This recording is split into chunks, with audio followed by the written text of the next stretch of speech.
नमस्कार दोस्तों, मैं हूं जिग्नेश परमार और आप सबका स्वागत करता हूं मेरे इस चैनल निवेश ज्ञान में। तो आज इस वीडियो में हम जानकारी लेने वाला है मिराय एसेट म्यूचुअल फंड्स के द्वारा लॉन्च किए गए अपने दो एनएफओस के बारे में, जिसमें से पहला है Mirae Asset Nifty India manufacturing ETF and दूसरा है Mirae Asset Nifty India manufacturing ETF fund of fund. तो जो ईटीएफ प्रकार का एनएफओ है वो open ended exchange traded fund प्रकार की स्कीम है जो कि रेप्लिकेट या तो फिर ट्रैक करने वाली है निफ्टी इंडिया मैन्युफैक्चरिंग इंडेक्स को। और जो दूसरा एनएफओ है Mirae Asset Nifty India manufacturing ETF fund of fund, तो ये जो एनएफओ है ये open ended fund of fund प्रकार की स्कीम है जो कि इन्वेस्टमेंट करने वाली है Mirae Asset Nifty India manufacturing ETF में। मतलब कि उसका जो ईटीएफ फंड है उसी के अंदर ये स्कीम इन्वेस्टमेंट करने वाली है। तो अगर आपको इस एनएफओ के बारे में अच्छे से जानकारी लेनी है तो इस वीडियो को अंत तक देखना बेहद ज़रूरी है। अगर आपको ये वीडियो पसंद आए तो इसे लाइक करें, कमेंट करें, शेयर करें और अगर अभी तक आपने इस चैनल को सब्सक्राइब नहीं किया है तो जल्द से सब्सक्राइब करें ताकि ऐसी और भी जानकारी आप तक जल्द से पहुँच सके। तो ये शुरू करते हैं। दोस्तों, हम सब चाहते हैं कि हमारे देश की तरक्की हो और साथ में हमारी भी तरक्की हो, और उसके लिए इकोनॉमी का ग्रोथ होना बहुत ज़रूरी है। तो हमारे प्रधानमंत्री जो चाहते हैं कि भारत की इकोनॉमी 5 ट्रिलियन यूएस डॉलर तक पहुँचे, और उसके लिए काफ़ी सारी कोशिशें भी की जा रही है। लेकिन अगर हमारी इकोनॉमी को 5 ट्रिलियन यूएस डॉलर तक पहुंचानी है तो उसके लिए मैन्युफैक्चरिंग सेक्टर का ग्रोथ होना बहुत ही अहम है, क्योंकि जब तक कोई भी चीज़ देश में बनकर तैयार नहीं होगी तब तक इकोनॉमी का ग्रोथ नहीं हो पाएगा।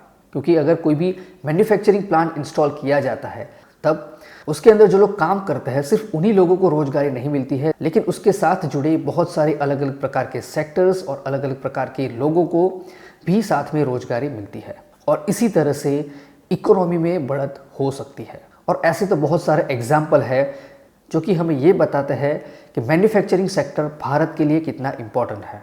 दोस्तों, मैन्युफैक्चरिंग सेक्टर में बहुत सारे अलग अलग सब सेक्टर हैं, जैसे कि इलेक्ट्रॉनिक्स, ऑटो, मेडिकल डिवाइसेस, इस प्रकार के जो भी चीज़ों का मैन्युफैक्चरिंग की उत्पाद होता है वो सारी चीज़ें मैन्युफैक्चरिंग सेक्टर में आती है।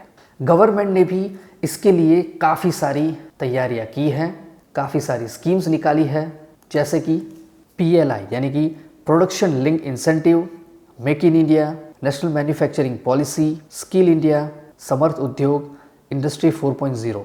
तो इन सारी गवर्नमेंट स्कीम में सबसे इम्पोर्टेंट है PLI यानी कि प्रोडक्शन लिंक इंसेंटिव स्कीम। तो इसके बारे में थोड़ी जानकारी लेंगे। तो इस स्कीम में कुछ इस तरह से होता है कि कोई भी मैन्युफैक्चरिंग यूनिट जब उसका टारगेट अचीव कर लेता है तो उसको गवर्नमेंट के द्वारा कुछ प्री डिफाइंड इंसेंटिव यानी कि बोनस दिया जाता है। और गवर्नमेंट का प्लानिंग है कि अगले 13 साल में करीब 2 ट्रिलियन जितना PLI में बोनस इंसेंटिव के रूप में दिया जाएगा, और ये इंसेंटिव उसके रेवेन्यू के 5 से लेकर 10% जितना हो सकता है। और ये जो इंसेंटिव है वो जो मैन्युफैक्चरर्स है उनके लिए बोनस है, मतलब कि प्रॉफिट में बढ़ोतरी है। तो वो अपनी पूरी कोशिश करेंगे अपने टारगेट्स को अचीव करने के लिए और इंसेंटिव पाने के लिए। और ये सारा खेल है अगले 10 से 15 सालों का। मतलब कि अगले 10 से 15 साल में भारत का मैन्युफैक्चरिंग सेक्टर है उसे गवर्नमेंट की तरफ से पूरी मदद मिलने वाली है ग्रोथ करने के लिए। और अगर मैन्युफैक्चरिंग सेक्टर ग्रोथ करेगा तो साथ में भारत की इकोनॉमी भी ग्रोथ करेगी।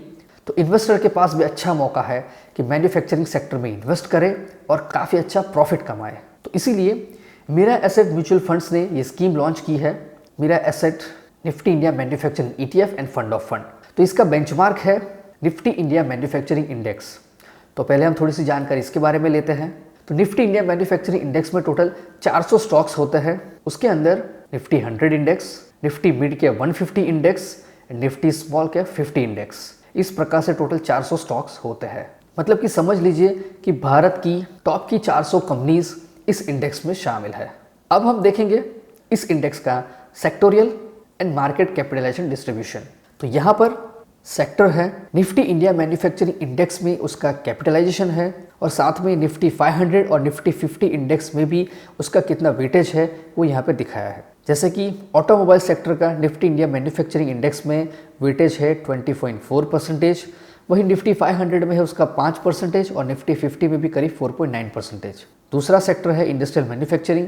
तो निफ्टी इंडिया मैन्युफैक्चरिंग में उसका वेटेज है 20.2%, निफ्टी 500 में उसका वेटेज है 2.6%। उसके बाद में है pharma, metals, oil and gas, consumer goods, chemicals, fertiliser and pesticides and textiles. Nifty 100 index में है 32 स्टॉक्स जिसका वेटेज है 63.10%। निफ्टी मिड कैप 150 में स्टॉक्स है 43 जिसका वेटेज है 35.68%। और निफ्टी स्मॉल कैप 50 का है 4 स्टॉक्स जिसका वेटेज है 1.22%। दोस्तों, मैन्युफैक्चरिंग सेक्टर में फाइनेंशियल एंड आईटी इस प्रकार के सेक्टर्स इंक्लूड नहीं है और इसमें सिर्फ वही प्रकार के स्टॉक्स इंक्लूड है जो कि सिर्फ मैन्युफैक्चरिंग के साथ जुड़े हैं। अब बात करें इस इंडेक्स के परफॉर्मेंस के बारे में, तो यहाँ पर निफ्टी इंडिया मैन्युफैक्चरिंग इंडेक्स के साथ साथ Nifty 50 index and Nifty 500 index का भी परफॉर्मेंस दिखाया है।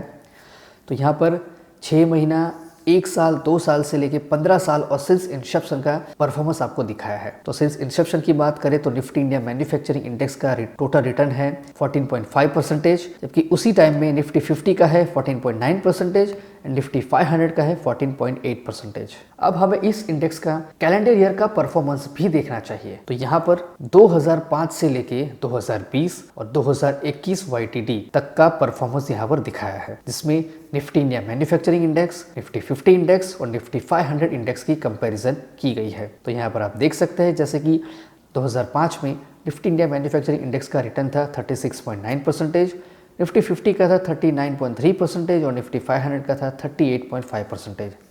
उसी तरह से आप पूरा परफॉर्मेंस देख सकते हैं। तो दोस्तों, अब हम देखेंगे निफ्टी इंडिया मैन्युफैक्चरिंग सेक्टर का पोर्टफोलियो कि इस इंडेक्स के पोर्टफोलियो में कौन कौन से स्टॉक्स कितने वेटेज में शामिल है। तो इस टेबल को देखिए, यहाँ पर 1 से लेके 40 स्टॉक्स है और साथ में उसका वेटेज है कि कितना वेटेज इस इंडेक्स में इस स्टॉक्स का है। जैसे कि पहले नंबर पर है रिलायंस इंडस्ट्रीज़ जिसका वेटेज है 4.92% और 40वें नंबर पर है आरती इंडस्ट्रीज़ जिसका वेटेज है 0.89%। उसके बाद में है सीरियल नंबर 41 से लेके 79 तक। तो ये था निफ्टी इंडिया मैन्युफैक्चरिंग इंडेक्स का पोर्टफोलियो। इतने सारे स्टॉक इतने वेटेज में इस इंडेक्स में शामिल है। तो जैसे कि मैंने पहले बताया कि मैन्युफैक्चरिंग सेक्टर का ग्रोथ काफ़ी अच्छा होने वाला है, क्योंकि जब तक मैन्युफैक्चरिंग सेक्टर का ग्रोथ नहीं हो पाएगा, इकोनॉमी को बूस्ट अप नहीं मिल पाएगा, यानी कि इकोनॉमी आगे नहीं बढ़ पाएगी। तो इसीलिए मिरा एसेट ने ये NFOs लॉन्च किए हैं। अगर आप इस NFO में इन्वेस्टमेंट करते हैं तो आपको इमर्जिंग सेक्टर्स में इन्वेस्टमेंट करने का मौका मिल सकता है, जैसे कि electric vehicles, defence, electronics, pharmaceutical. इस प्रकार के जो भी पोटेंशियली ग्रोथ करने वाले सेक्टर्स हैं उसमें आप इन्वेस्टमेंट कर सकते हैं, और वो भी ETF यानी कि एक्सेस ट्रेडेड फंड में, जो कि स्टॉक एक्सचेंज में रोज ट्रेड होने वाले हैं। तो अगर आपको प्राइस कम लगे तो आप खरीद सकते हैं, प्राइस ज़्यादा लगे तो आप तुरंत बेच भी सकते हैं। तो बात करें अब इस NFO डिटेल्स की। सबसे पहले हम ETF प्रकार के NFO की डिटेल्स देखेंगे। तो इस NFO का पीरियड है 10 जनवरी से लेकर 20 जनवरी 2022 तक। इसके अलॉटमेंट डेट है 27 जनवरी 2022। इसका लिस्टिंग NSE और BSE में होने वाला है और इसका लिस्टिंग अलॉटमेंट के 5 वर्किंग डेज के अंदर होने वाला है। इसका बेंचमार्क है Nifty India manufacturing total return index और इसका मिनिमम इन्वेस्टमेंट है ड्यूरिंग NFO 5,000 रुपये और ₹1 के मल्टीपल्स में। इसके फंड मैनेजर हैं मिसेस एकता गाला और पोस्ट NFO आप एक्सचेंज में से 1 यूनिट के मल्टीपल्स में खरीद सकते हैं, और अगर आपको डायरेक्टली AMC से खरीदते हैं तो 1 लाख यूनिट्स के मल्टीपल से खरीद सकते हैं, और यहाँ पर टैक्सेशन इक्विटी का एप्लीकेबल है। ये थी NFO डिटेल्स ETF प्रकार के फंड की। अब हम NFO डिटेल्स देखेंगे फंड ऑफ फंड प्रकार के NFO की। तो इसका NFO पीरियड है 10 जनवरी से लेकर 24 जनवरी 2022 तक और इसके अलॉटमेंट होगा 31 जनवरी 2022 को। इसका भी बेंचमार्क है Nifty India manufacturing total return index. Minimum investment है ड्यूरिंग NFO 5,000 रुपये और ₹1 के मल्टीपल्स में। यहाँ पर प्लान्स एंड ऑप्शंस अवेलेबल है, regular and direct plan, options में growth and dividend. Fund manager है मिसेस एकता गाला, और SIP अमाउंट की बात करें तो आप मंथली और क्वार्टरली 1,000 रुपये और ₹1 के मल्टीपल्स में SIP कर सकते हैं। मिनिमम एडिशनल परचेस अमाउंट है 1,000 रुपये और स्कीम रीओपनिंग डेट है 1 फरवरी 2022 और यहाँ पर टैक्सेशन इक्विटी का एप्लीकेबल है। अलॉटमेंट के 3 महीने के पहले अगर आप कुछ भी रिडम्पशन स्विच करते हैं तो 0.5% एग्जिट लोड एप्लीकेबल है और 3 महीने के बाद कोई भी एग्जिट लोड एप्लीकेबल नहीं है। दोस्तों, यहाँ पर कोई भी लॉक इन पीरियड नहीं है। अब हम वो लिस्ट देखेंगे जो है एलिजिबल बेसिक इंडस्ट्रीज, मतलब कि कौन कौन सी इंडस्ट्रीज में इन्वेस्टमेंट होने वाला है, उसका एलिजिबल लिस्ट।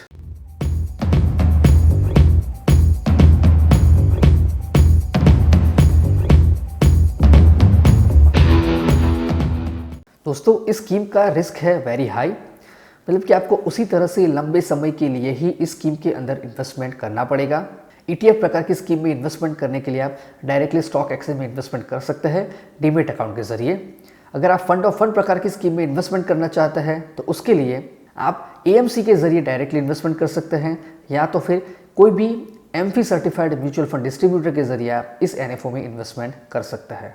दोस्तों ये थी सारी जानकारी Mirae Asset Nifty India manufacturing ETF fund के बारे में एंड फंड ऑफ फंड प्रकार के फंड के बारे में। यहाँ पर हमने जानकारी ली कि क्यों मैन्युफैक्चरिंग सेक्टर में अभी इन्वेस्टमेंट करना चाहिए। तो दोस्तों इस वीडियो को लाइक करें, कमेंट करें, इसे शेयर भी करें, और अगर अभी तक आपने चैनल को सब्सक्राइब नहीं किया है तो जल्द से जल्द सब्सक्राइब करें ताकि ऐसी और भी जानकारी आप तक जल्द से जल्द पहुंच सके। तो मैं जिग्नेश परमार अब आपसे विदा लेता हूं, मिलते हैं अगले वीडियो में ऐसी ही महत्वपूर्ण जानकारी के साथ। जय हिंद, जय भारत।